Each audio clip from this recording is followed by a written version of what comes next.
ఎవరు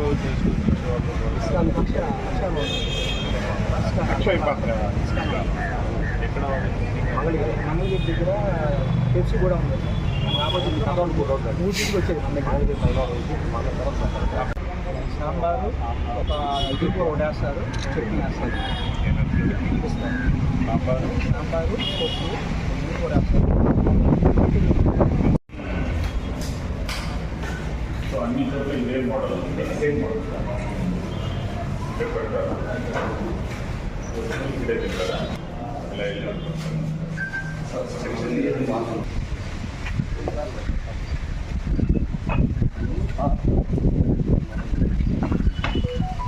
మన municipal building ఇది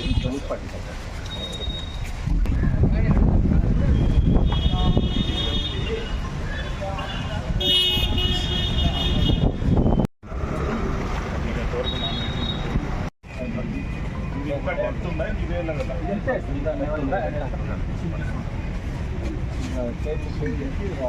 పై నుంచి మొత్తం అర్థం పడింది. ఇప్పుడు మనం వచ్చే ముందర చూస్తే జామ్ అయిపోయింది ఇలాగా మొత్తం ఎక్కడిదక్కడ స్ట్రక్ అయిపోయింది. అక్కడ మాన్యువల్ బిల్డింగ్ మొత్తం క్లీన్ చేసేస్తే అక్కడ స్ట్రక్ అయింది కూడా వచ్చేయాలి. ఆ రోడ్ లెవెల్ దాని మనకి లెవెల్ అవుతుంది. అందువల్ల అది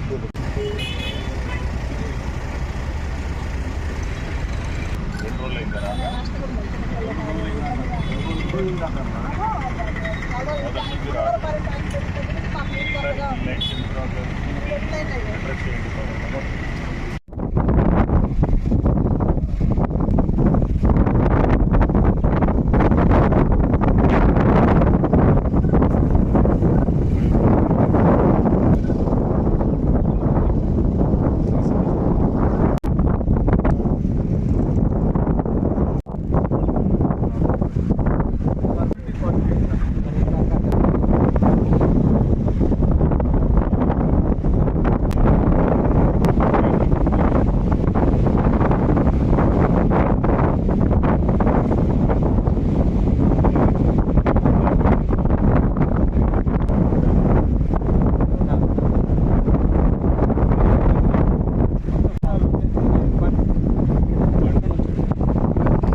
ఏరియేషన్ అవుతుంది. ఎయిర్తో ఎక్స్పోజ్ అవుతుంది. కొంచెం ఎలా ఎక్స్పోజ్ అవుతాయి అంటే దాని బౌల్ లాగా వచ్చేస్తాయి సార్. మీరు పై నుంచి వచ్చేస్తుంది సార్.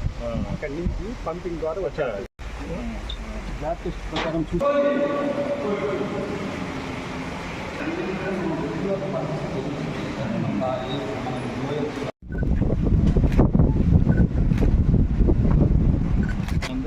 ఇప్పుడు ఏ అంటే సార్ యాక్చువల్గా ఇది మనం ఇప్పుడు వదిలిన వాటర్ దాదాపుగా ట్యాంక్లో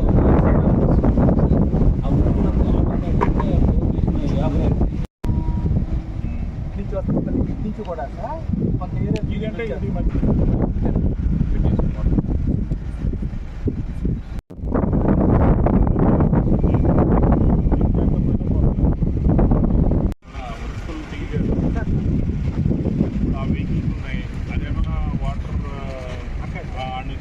మున్సిపాలిటీ సంబంధించినటువంటి ముఖ్యమైన అన్ని కూడా ఇన్స్పెక్షన్స్లో భాగంగా మనం ఎస్ఎస్ ట్యాంక్ని కూడా ఇన్స్పెక్ట్ చేయడం జరిగింది ఇందాక. ఈ ఎస్ఎస్ ట్యాంక్ అనేది సుమారుగా 100 ఎకరాలలో ఏర్పాటు చేయడం జరిగింది. దీని ఫుల్ వాటర్ కెపాసిటీ వచ్చి 860 మిలియన్ లీటర్స్ అనేది దాని కెపాసిటీ ఉంది.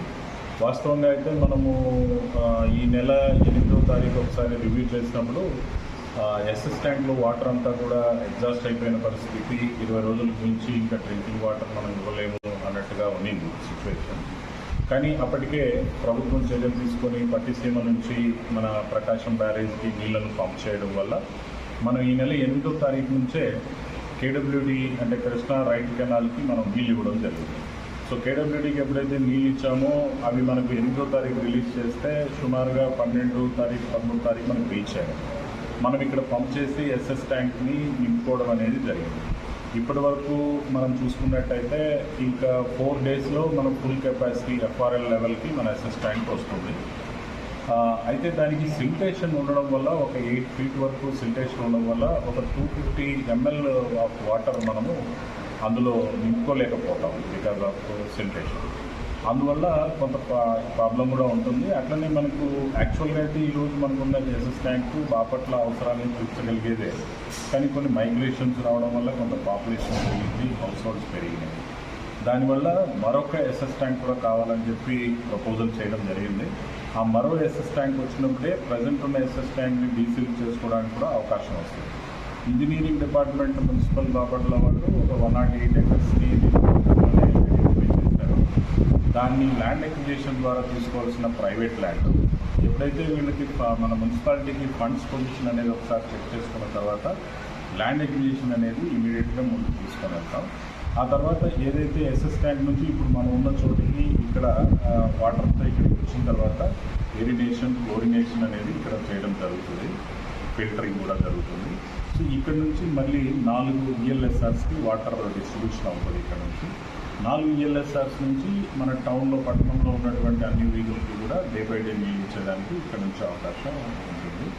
సో మనం తీసుకోవాల్సిన ఇప్పుడు ముఖ్యమైన చర్యలు ఏంటంటే ఈ ఇరినేషన్ అండ్ క్లోరినేషన్ అనే ప్రక్రియలు సజావుగా సాగుతున్నాయా లేదా, అట్లనే ఇక్కడ శాండ్ ఫిల్టర్ బెడ్స్ ఏవైతే ఉన్నాయో వాటిలో శాండ్ రీప్లేస్మెంట్ జరుగుతూ ఉందా, అట్లనే క్లోరినేషన్ అనేది మనం అనుకున్న పర్సంటేజ్ ప్రకారమే జరుగుతూ ఉందా, అట్లనే ఎండ్ పాయింట్లో చూసుకున్నప్పుడు 0.22 mm కదండి, 0.2 ppm 0.2 ppm అనేది మెయింటైన్ అవుతుందా, ఎక్కువ ఉంటే కూడా ప్రమాదం, తక్కువ ఉంటే కూడా ప్రమాదం.